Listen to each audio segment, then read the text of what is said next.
ကျွန်တော်တို့ဒီနေ့ကတော့စတီးအောက်မှာရှိတဲ့ဝဲဆိုတဲ့ဟာလေးကိုကျွန်တော်သိသလောက်လေးရှင်းပြသွားမယ်ပေါ့နော်အဲဆိုရင်ကျွန်တော်တို့ကစတီးအောက်ကနေရောဝဲကိုသွားမယ်ဒီမှာစတီးအောက်ကနေပြီးတော့ဝဲသွားတဲ့အချိန်မှာကျွန်တော်တို့ကသူက click တစ်ချက်နှိပ်လိုက်တဲ့အချိန်မှာကျွန်တော်တို့ကဒီမှာ option 6ခုရှိတယ်ပေါ့နော်အဲဆိုကျွန်တော်ပထမဆုံး option လေးကိုကျွန်တော်အရင်စပြောမယ်ပထမဆုံး option ကဆို create where between but create where between but ကျွန်တော်တို့ကဒီပတ်နှစ်ခုကြားမှာကျွန်တော်တို့ warning လေးဆော်မယ်ဆိုတဲ့သဘောပေါ့နော်အဲ့ဒါဆိုရင်ကျွန်တော်ကဒီသူပြထားတဲ့ပုံလေးတိုင်းပဲကျွန်တော် column လေးတစ်ချောင်းနဲ့ plate တစ်ချက်ကိုကျွန်တော်အရင်ဆွဲလိုက်မယ်နော်ဒါကတော့ plan view ပေါ့အဲဆိုကျွန်တော် 3D view ကို minimal လေးကစားပြီးတော့သွားလိုက်မယ်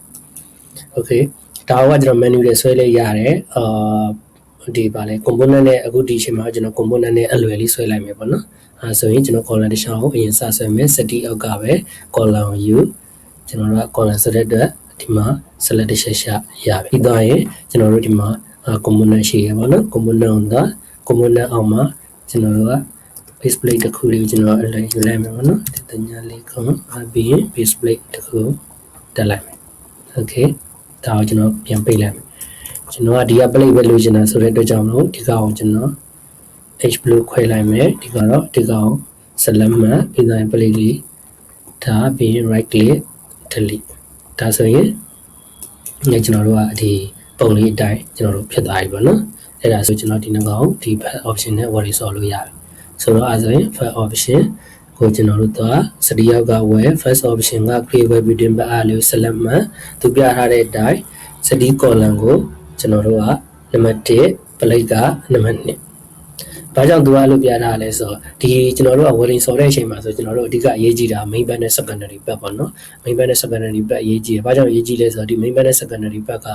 ကျွန်တော်တို့နောက်ပိုင်း drawing တွေထုတ်တဲ့အခါကျရင်ကျွန်တော်တို့ကောက်လိုက်တဲ့ main band အနေ main band ရဲ့ name တွေနံပါတ်တွေအနေနဲ့ပဲကျွန်တော်တို့ကသွားမှာဟုတ်အဲ့ဒီအတွက်ကျွန်တော်တို့ကဒီ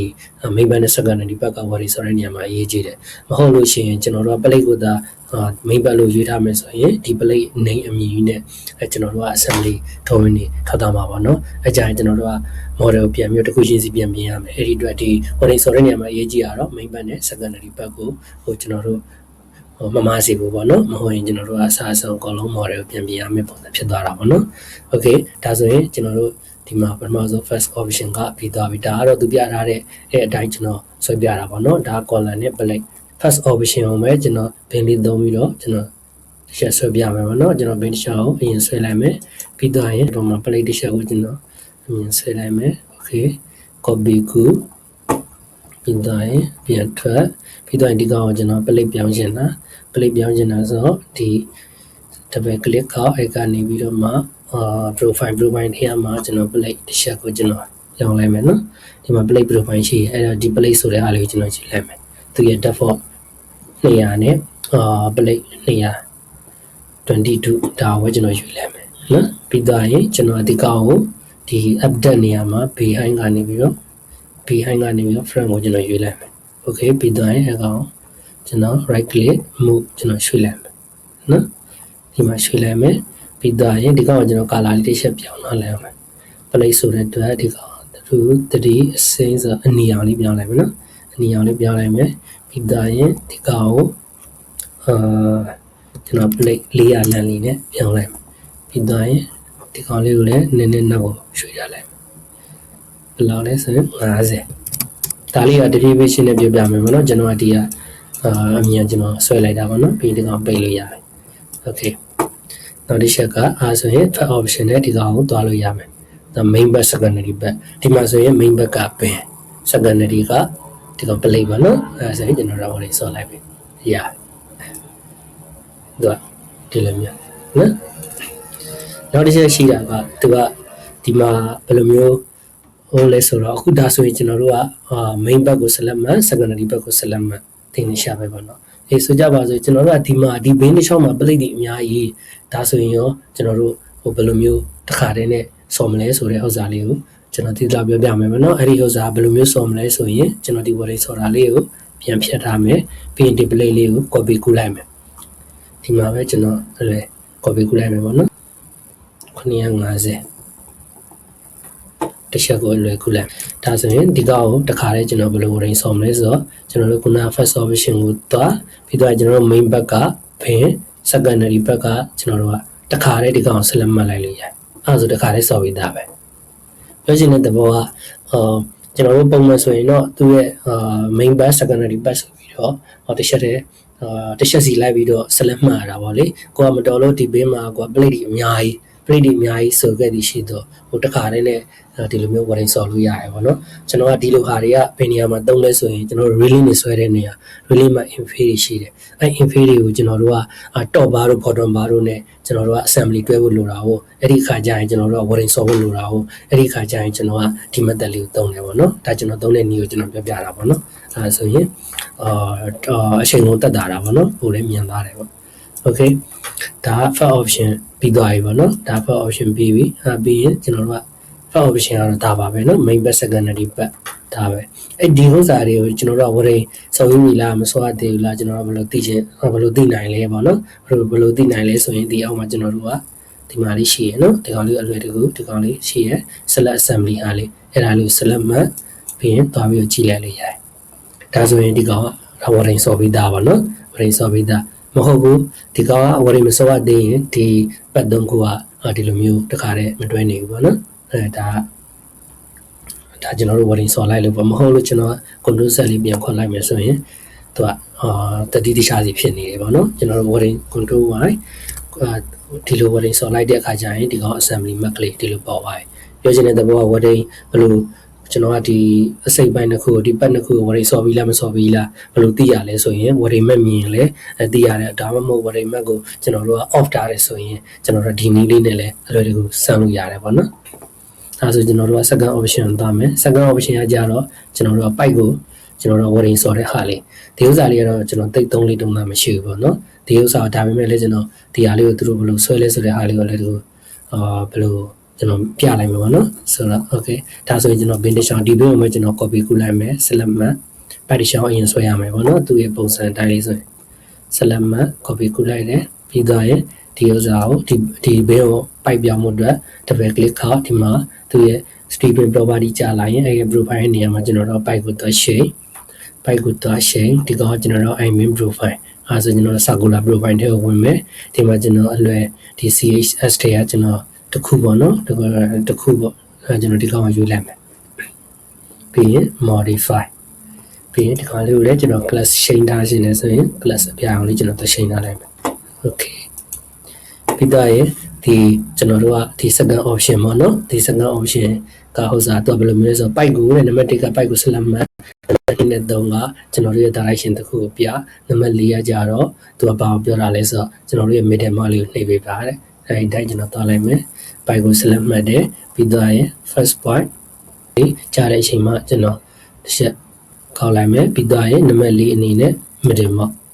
ဒါဆိုရင်တော့ warning ကဆော်ပြီးသားကျွန်တော်3တာမရှိဘူးဒီဥစ္စာကိုတော့ကျွန်တော်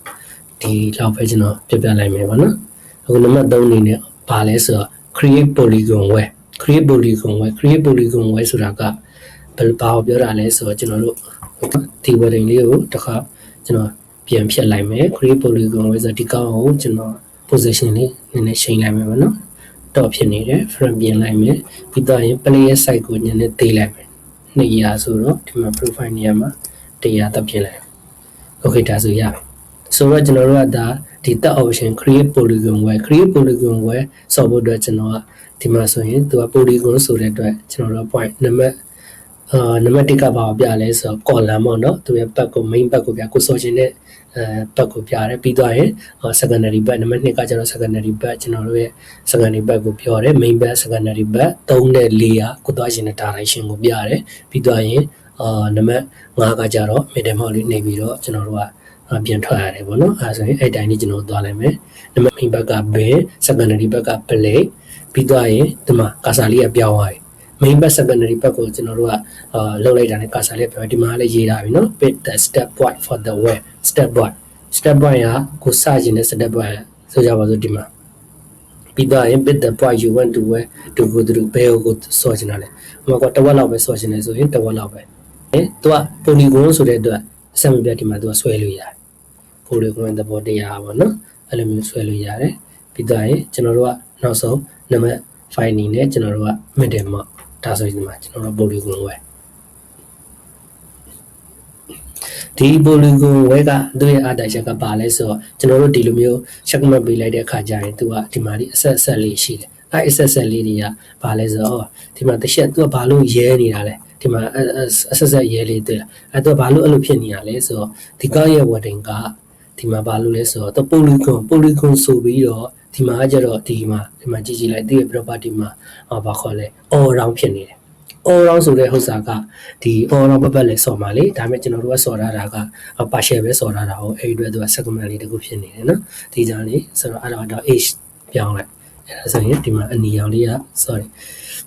အဲ့နီရောင်လေးပြောက်သွားလိမ့်မယ်နော်အဲ့ဒါဆိုတော့ဒီကောင်ကတော့ဘယ်လိုလုပ်လို့ရလဲဆိုတော့ဒီမှာဒီ point လေးကိုဘယ်လိုမျိုးအဲ့ဒီလုပ်လို့ကျွန်တော်တို့ဒီ bin ဆွဲတုံးကလိုပဲเนาะ bin polygon တို့polygon တွေဆွဲတုံးကလိုပဲဒီ point လေးကိုကျွန်တော်တို့က pressure thrust လုပ်ပြီးတော့ကစားလို့ရတယ်ဒီ point လေးကိုကျွန်တော်ဒီနားလေးကိုဆွဲလိုက်မယ်ပြီးရင်ဒီကောင်လေးကိုလည်းဒီ point လေးကိုကျွန်တော်ဆွဲလိုက်မ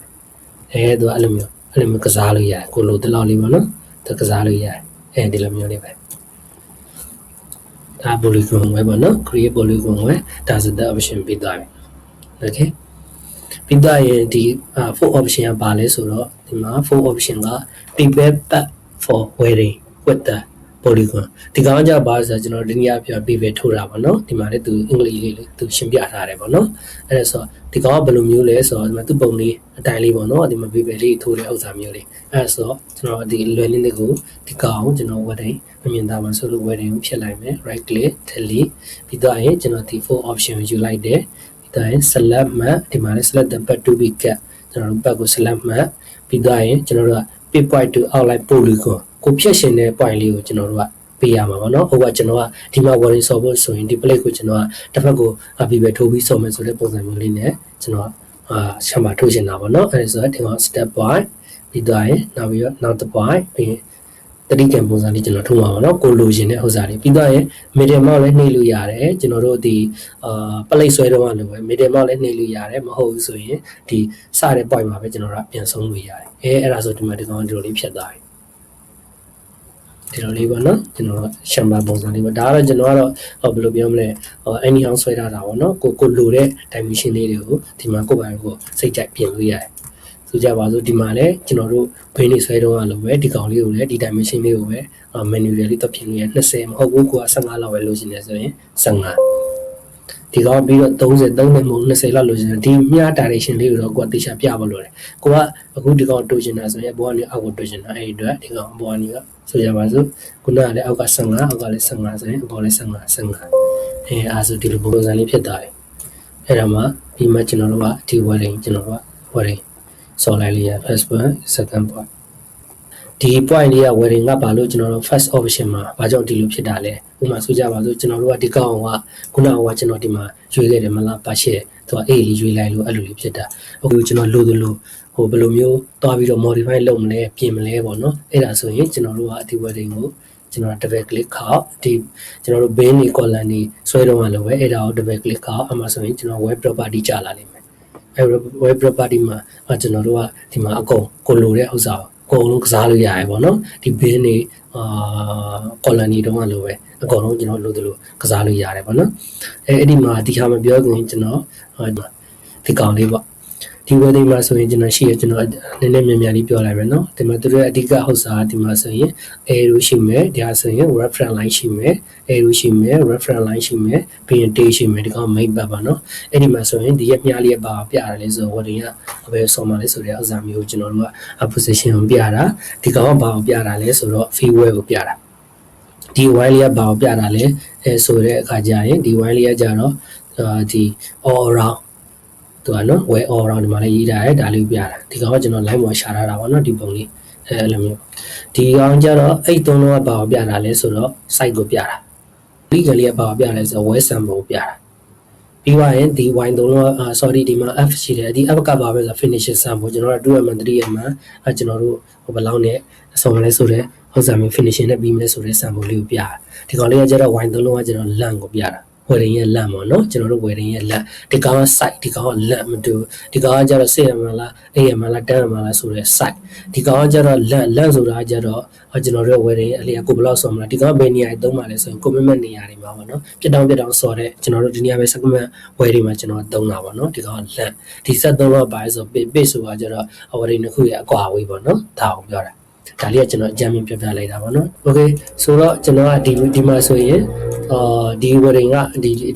ဒီဘေးလေးကိုပဲကျွန်တော်ဘာကြောင့်အဲ့လိုဖြစ်တာလဲဆိုတော့ခုနကကျွန်တော်ဒီမှာကစားခဲ့လေးပေါ့နော်သူ့ရဲ့ default ကအဲ့လိုတော့မဟုတ်ဘူးအဲ့လိုဆိုရင်သူ့ရဲ့ default ဒီ tecla ရဲ့ default ကိုကိုကလိုချင်နေဆိုရင် tecla ရဲ့ default ဒီမှာ2019ဒီနားလေးမှာ standard ဆိုတာလေးရှိတယ်အဲ့ဒါကိုပြန်ပြီးတော့လောက်လိုက်အဲ့ဒါဆိုရင် all round ပုံစံလေးထွက်လာမယ်ဒါသူ့ရဲ့ tecla မှာပါတဲ့ default site ပေါ့နော် default site ကသူကပါလဲဆိုရင်ဒီမှာလေးကြည့်လို့ရ CM all round ဒီမှာ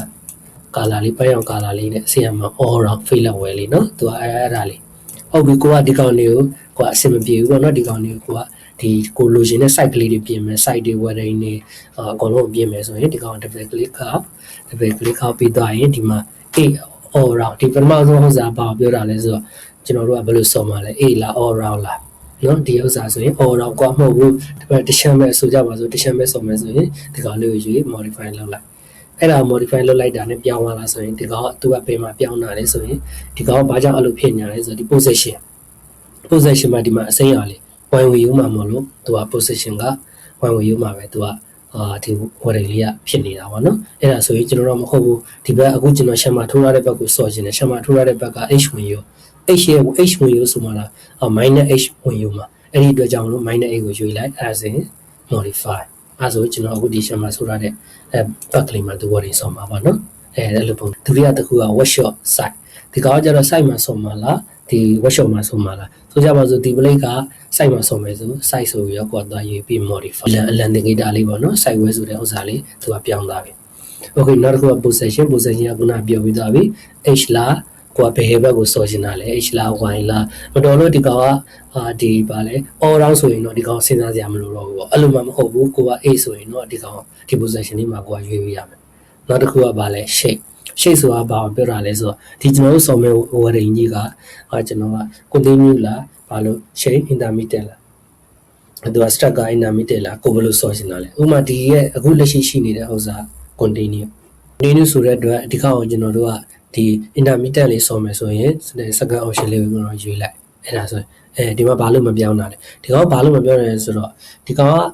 ဒီ segment စော်မှာဟို segment စော်မယ်ဆိုကျွန်တော်တို့ကဘေးဟာကိုတွားပြီးတော့ရွေးဖို့လိုလဲဆိုရင်ကျွန်တော်တို့ဒီ land တွေ page တွေကိုကျွန်တော်တို့ကရွေးဖို့လိုတယ်အဲ့ဒါဆိုရင်ဒီကောင်ကဘယ်မှာတွားရွေးရမလဲဆိုရင်ဒီမှာ shape ကိုပြောင်းပြီးသွားပြီဆိုရင်ဒီမှာ land လေးရှိရပါတော့ဒီမှာ land မှာဆိုကြပါစို့25mm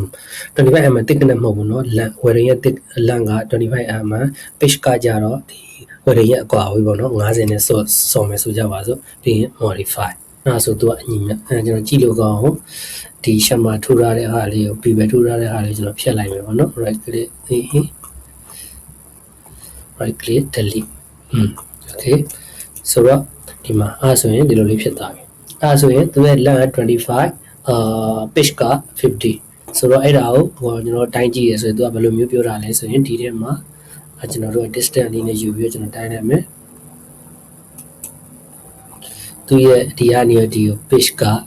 50သူရဲ့ကျွန်တော်တို့ရဲ့ wedding ဟို loss array land က25နော်ဒီမှာ25 50 okay ဆိုကြပါတော့ကျွန်တော်တို့ကဒီမှာပဲကျွန်တော်ပြောပြလိုက်မယ်ဗျာနော်ဒီရဲ့ increase ဆိုတဲ့ဒီအပေါ်ကဟောက်စာလေးကဘာကိုပြောတာလဲဆိုတော့ဒီမှာကျတော့ကျွန်တော်တို့ကဒီလက်အပြည့်ကိုကျွန်တော်ကဆော်တာပေါ့အဲ့လိုမှမဟုတ်ဘူးကျွန်တော်တို့ကဒီတစ်ဝက်လောက်ပဲဆော်မယ်ပေါ့ဒီနေရာမှာ3ချက်လောက်ပဲကိုကဆော်ခြင်းနဲ့ဆိုရင်ဒီနေရာမှာကျွန်တော်တို့သွားပြီးတော့အရေးအတွက်လေးကိုချိန်လို့ရတယ်အဲ့ဒါဆိုရင်ဒီမှာ3ချက်ပဲနော်မဟုတ်လို့က4ချက်ဆိုရင်4ချက်ဒီကောင်ကဒီလိုမျိုးဒီလိုမျိုးကစားတာပေါ့နော် okay အဲ့ဒါကျွန်တော်အပေါ်ပြန်သွားမယ်ဒီကောင်ကအဲ့နေရာမှာတရှိဒီ struct ကလည်းအတူတူပဲ struct ကကျတော့ lebin ပေါ့နော် lebin ဆော်တာနော်ဒီကောင် chain နဲ့အတူတူပဲ intermittent ကျွန်တော်တို့ကဘယ်လိုလဲဖြစ်တောင်ဆော်တာပေါ့နော်ကျွန်တော်တို့အပြင် segment way တွေမှာကျွန်တော်တို့ဒီကောင်လေးကစားရတာပေါ့ဒီ connect as ဆိုတာကျွန်တော် secondary တွေခုန set assembly တွေဒီကောင်အချိန်တာဒီကောင်ရတယ်ကျွန်တော်ဘယ်လိုပြောမလဲဒီ client default အတိုင်းပဲထားပါတော့ main body secondary တွေချိန်တာပေါ့နော်တိတ်ပြီးတော့သုံးနေတာ မရှိဘူးပေါ့နော်ကျွန်တော်ကတော့ဆိုတော့ဒီကောင်ဒီတိုင်းပဲထားမယ်ဒီကောင်ကကျတော့ဒီမှာတခုအရေးကြီးတာဒီကောင်ပေါ့နော်ဒီ effect line ဆိုတာဘာပြောတာလဲဆိုတော့ဒီ tag class sample လေးရှိရမလားကျွန်တော်တို့ရဲ့အဲ့ရဲ့ဒီ tag class sample ရဲ့ဒီ reference line ရဲ့အပေါ်မှာရှိတဲ့ဥစ္စာတွေကိုကိုကပြင်ရှင်နေချိန်ရှင်နေဘက်မှာချိန်ရှင်နေဆိုရင်ဒီမှာရှိဘယ်ဘက်မှာရှိသူကဒီအောက်မှာဆိုရင်ဘီလိုလိုက်ညာဘက်မှာချိန်လို့ရဥပမာဆိုကြပါစို့အခုကျွန်တော်ဆော်ရတာကဒီဟာကိုကျွန်တော် continue လေးပြန်ပြောင်းမယ်ပြီးသားရင်ဒီနောက်မှာ all around နဲ့ပဲကျွန်တော်ပြောင်းလိုက်မယ်နော် all around ထားလိုက်တော့မယ်ဒီကောင်မြင်တော့ဝဲ fill level all around ထားလိုက်မယ်ပြီးသားရင်ဒီမှာ fill level ဒါကြတော့ fill level မှာကွာတစ်ကနက်ကကွာပါလိုက်ဥပမာကောင် CM မှာနော် AM ဆိုရင် AM modify တစ်ကနက်ကြည့်ပါပြီ AM ဖြစ်သွားပြီနော်အခု fill level မဟုတ်ဘူးတခြား web တွေဆော်မယ်ဒီမှာ Visual Group Single web ဒီမှာအများကြီးရှိတယ်နော်ကိုလိုတဲ့ကိုယ့်ရဲ့ location နဲ့ကိုက်ညီတဲ့ဥစ္စာကိုဒီမှာကိုယ့်ရဲ့ design နဲ့ကိုက်ညီတဲ့ဥစ္စာကိုဒီမှာအကုန်လုံးရွေးလို့ရတယ်ဒါက wedding type ပေါ့နော် wedding type တွေရွေးလို့ရတယ် wedding site ဆိုရင်ဒီမှာပြင်လို့ရတယ်သူကကျွန်တော်တို့ကဘယ်လောက် degree နဲ့ဆော်မှာလဲဆိုတဲ့ဥစ္စာမှာဒီမှာရှမ်ပါတွေရွေးတဲ့အခါမှာဒီမှာ bevel တွေထိုးတဲ့အခါမှာကျွန်တော်တို့ကဒီမှာအကုန်လုံးချိန်လို့ရတယ်ပေါ့နော်လိုတဲ့အားလေးကိုဒီမှာတစ်ခုချင်းစီကျွန်တော်တို့ကပြန်ပြီးတော့ကစားကြည့်ပေါ့နော်လောလောဆယ်ကျွန်တော် fill လောက်ပဲထားလိုက်မယ် angle ဒီမှာ counter ဆိုတော့ဒီကောင်ဒီ counter တွေကသူဘာပြောတာလဲဆိုတော့ဒီကောင် flat ဆော်မှာလား compact လား concave လားအဲ့ဒီမှာကိုယ့်ရဲ့လိုအပ်ချက်ရလိုက်ရွေးလို့ရတယ်နော်ဒီမှာ fitness ဆိုတော့ကျွန်တော်တို့ကဒီကောင် wording ဆိုပြီးတော့ character type မှာလား grind လုံးမှာလားပါလားပေါ့နော်အဲ့ဒီမှာအကုန်ရွေးလို့ရတယ် roof face ဆိုရင်လည်း roof face ဒီမှာ affected throw ဒီမှာ roof opening နော်ဆိုတော့ဒီသုံးခုကတော့ကျွန်တော်ပြောပြရတယ်နော်ဒီ data ကျတော့သူက information လေးတွေကျွန်တော်တို့ဖြည့်ပေးရတဲ့သဘောပေါ့အဲ့ဒါဆိုရင်ဒီမှာကျွန်တော်တို့သွားပြီးကစားတာပေါ့နော်ဥပမာဆိုကြပါစို့ဒီနေရာမှာကျွန်တော်တို့က entity inspection ဆိုရင် inspection ABCDE ကိုချိန်တာရေးလို့ရတယ်ပေါ့နော်ဒီမှာ A ဆို A B ဆို B C ဆို C ဒီမှာအကုန်ရေးလို့ရတယ်ပေါ့နော်ဒီမှာကျတော့ alert ကိုကပဲwedding နဲ့ဆော်မှာလဲဆိုတဲ့ဥစ္စာမျိုးဒီမှာရေးလို့ရတယ်ပေါ့နော်ဒီမှာပြီး modify သူကသွားလုပ်ကြည့်ပေါ့နော်ဒီကောင်ကျတော့ note ပုံစံလေးပဲနော်ဆိုတော့ဒီမှာဥမာဆိုရင်ကျွန်တော်တို့ကဘယ်လိုပုံစံမျိုးနဲ့ဆော်မှာလဲ SMA တပယ်လို့လား SA တပယ်လို့လား GMA တပယ်လို့လားသူကဒီလိုမျိုးသူ့ရဲ့မျိုးဟောစာလေးတွေကျွန်တော်တို့အကုန်လုံးသွားပြီးတော့ဒီမှာတစ်ခုချင်းစီထည့်လို့ရတယ်ပေါ့နော်ဒီမှာဒီချက်က reference test ဆိုရင်ဥမာဆိုကြပါစို့ဒီကောင်မတော်လို့ကျွန်တော် site ပေါ့နော် site မှာဆော်မယ်ဆို site ကိုရေးချင်တဲ့အားလေးဒီနားလေးမှာသွားပြီးတော့ချိန်လိုက် site မဟုတ်ဘူးဒီကောင် typical ဒီ wedding နဲ့ပဲ typical အကုန်ဆော်မှာဆိုရင် typical အဲ့လိုလေးရိုက်လိုက်ရတယ်ဒီမှာချိန်သွားတယ်နော်ဒီ day နောက်မှာပါနော်အဲ့လိုမျိုးချိန်သွားပြီဒီကောင်လေးဒါဒီ user define attribute ဆိုတာကဘာပြောရလဲဆိုတော့ကျွန်တော်တို့ဟိုရှေ့မှာလိုပဲဒီမှာ comment လေးတွေကိုဖြည့်ရှင်တဲ့အရာလေးတွေဒီမှာ comment လေးတွေသွားပြီးတော့သွားထည့်ထားတဲ့ဥစ္စာမှာနော် web comment ဒီမှာ log ဆိုအဲ့လိုပဲဒီ column ကြီးဆွဲတော့အဲ့လိုပဲဒီမှာကိုကဒီ web လေးကိုကိုမှားပြီးတော့ဖြတ်မိတာတို့ဘာလို့မလို့ရှိရင်ဒီမှာ log လေးပါရေးသွားခတ်လို့ရတယ် yes ဆိုရင်ကျွန်တော်တို့ကဒီဥစ္စာကို log ရှာထားတဲ့သဘောပေါ့နော် no ဆိုရင် log မရှာထားဘူးเนาะဒီဥစ္စာလေးပဲ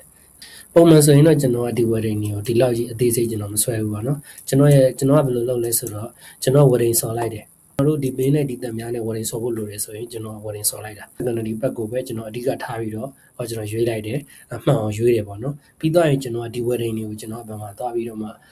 ပြင်လဲဆိုရင် drawing မှာ menu တွေတက်ပြင်တာmodel မှာပြင်မယ်ဆိုရင်ကျွန်တော်တခုချင်းကျွန်တော်လိုက်ပြင်ရမှာဗျာတခုချင်းကျွန်တော်လောက်ရမှာအဲ့ဒီတော့ကျွန်တော်ကဒီproject တွေကသေးနေတာပြဿနာမရှိဘူး project ကြီးတယ်ဆိုရင်ကျွန်တော်တို့ကအချိန်ကြာတယ်ပေါ့နော်အဲ့ဒီတော့ကျွန်တော်ကဒီ drawing မှာပဲပြင်တာ drawing မှာဆိုရင်တော့ဘယ်လိုမျိုးလဲကျွန်တော်တို့ကဒီday မှာပဲ typical ဒီ day အနေနဲ့ short document ဆိုရင်လည်းဒီ day မှာပဲ typical ဒီ day အနေနဲ့ပြလိုက်ရင်အဆင်ပြေသွားတယ်ပေါ့နော်သူတို့ကအများကြီးပြစရာမလိုမဟုတ်လို့ကျွန်တော်တို့က assembly domain တွေပါဆိုရင်လည်းကလုံးကူလိုက်တယ်ဆိုရင်ကျွန်တော်တို့ domain တစ်ခုလောက်ကိုပဲကိုတက်ရှင်တဲ့ဥစ္စာလေးတွေလိုအပ်တဲ့ wedding sign လေးတွေအကုန်ပြီးဆုံးလုပ်ပြီးတော့ကလုံးကူလိုက်တယ်ဆိုရင်လည်းအဆင်ပြေတယ်ပုံမြန်တယ်ပေါ့နော်ကျွန်တော်တက်ကကြတော့ domain မှာလောက်ရတာပုံမြန်တယ်ပေါ့နော်ဟုတ်ကဲ့